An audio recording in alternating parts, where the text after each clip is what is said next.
From Chairman Mao Tse-Tung. The Little Red Book. Let's read. Chapter 1: The Communist Party. The force at the core leading our cause forward is the Chinese Communist Party.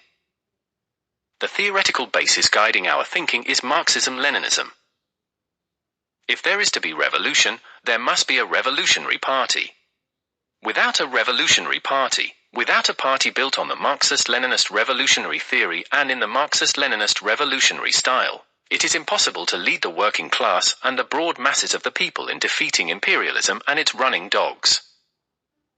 Without the efforts of the Chinese Communist Party, without the Chinese Communists as the mainstay of the Chinese people, China can never achieve independence and liberation, or industrialization and the modernization of her agriculture. The Chinese Communist Party is the core of leadership of the whole Chinese people. Without this core, the cause of socialism cannot be victorious. A well-disciplined party armed with the theory of Marxism-Leninism, using the method of self-criticism and linked with the masses of the people, an army under the leadership of such a party, a united front of all revolutionary classes and all revolutionary groups under the leadership of such a party, these are the three main weapons with which we have defeated the enemy. We must have faith in the masses, and we must have faith in the party. These are two cardinal principles. If we doubt these principles, we shall accomplish nothing. Armed with Marxist-Leninist theory and ideology, the Communist Party of China has brought a new style of work to the Chinese people, a style of work which essentially entails integrating theory with practice, forging close links with the masses and practicing self-criticism.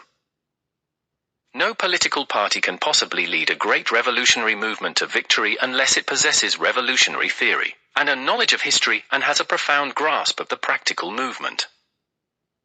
As we used to say, the rectification movement is a widespread movement of Marxist education.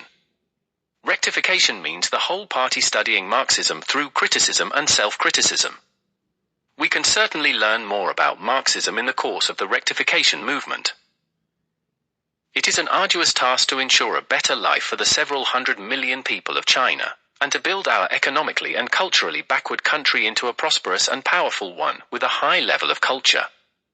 And it is precisely in order to be able to shoulder this task more competently, and work better together with all non-party people who are actuated by high ideals, and determined to institute reforms, that we must conduct rectification movements both now and in the future, and constantly rid ourselves of whatever is wrong.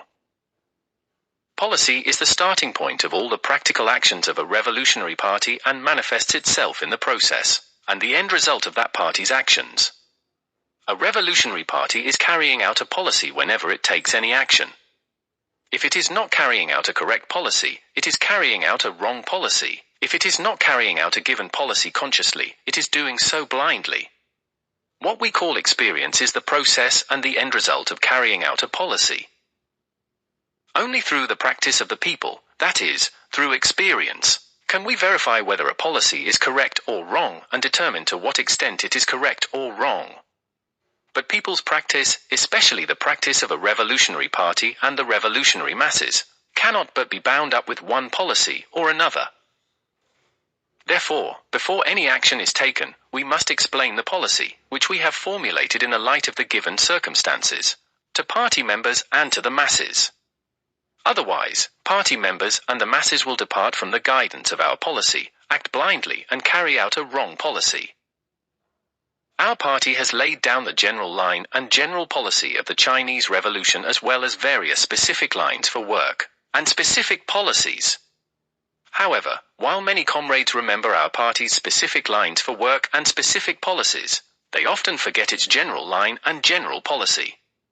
If we actually forget the party's general line and general policy, then we shall be blind, half-baked, muddle-headed revolutionaries, and when we carry out a specific line for work and a specific policy, we shall lose our bearings and vacillate now to the left and now to the right, and the work will suffer.